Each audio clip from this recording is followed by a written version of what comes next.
Hello, my name is Shivansh, and my topic is privatization versus public sector efficiency in India.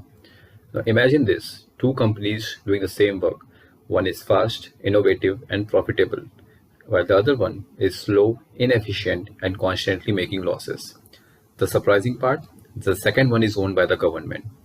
This brings us to a critical question in India's economy today. Should the government run businesses or they should be privatized? So, in India, we have many PSUs which are owned and operated by the government. These include sectors like banking, airlines, energy, and telecommunication. Historically, after independence, India followed a socialist economic model where the government played a major role in industries to ensure equitable growth. However, over time, many PSUs started facing problems like low efficiency, political interference, overstaffing, and continuous financial losses. A classic example is Air India, which suffered huge losses for years before being privatized. On the other hand, private companies tend to focus more on profitability, innovation, and customer satisfaction. This creates a debate that should we privatize more PSUs or improve their efficiency. There are several reasons why public sector efficiency becomes an issue. First one is lack of competition. Many PSUs operate as monopolies, so there is no pressure to improve. The second one is bureaucratic delays. Decision making is slow due to multiple approvals. Next, we have political influence, where the decisions are sometimes made for just for votes and not efficiency. And the last one, which we have, is low accountability, where losses are often covered by the taxpayers' money. For example, public sector banks in India have faced high NPAs due to poor lending decisions influenced by external pressures. So the core problem is not just ownership, it's how these enterprises are managed. This debate is not new. A major turning point came in 1991 when India faced an economic crisis and introduced liberalization, privatization, and globalization reforms. Since then, the government has gradually reduced its role in business. Recent examples include privatization of Air India and disinvestment in companies like LIC. This shows a shift from government as a producer to government as a facilitator. So, to address this issue, India needs a balanced approach, not extreme privatization. Here are some key solutions which can be done.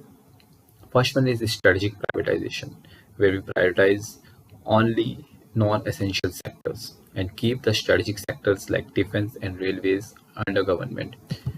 Then we can improve PSU governance, where professional management instead of political appointments and performance-based incentives to be granted.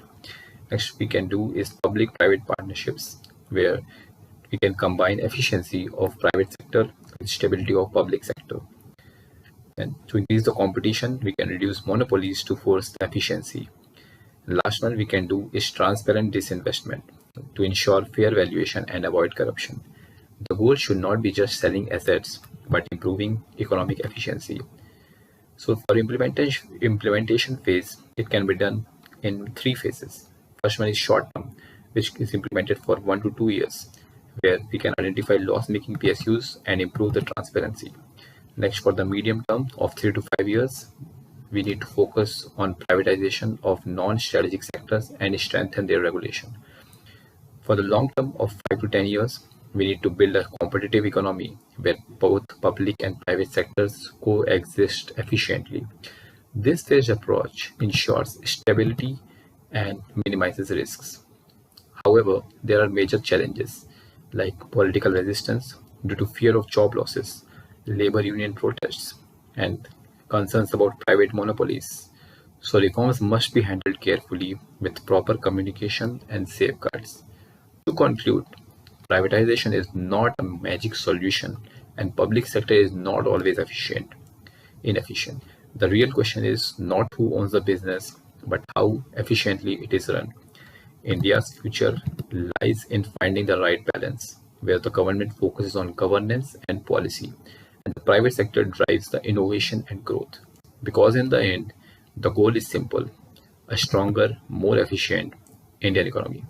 Thank you.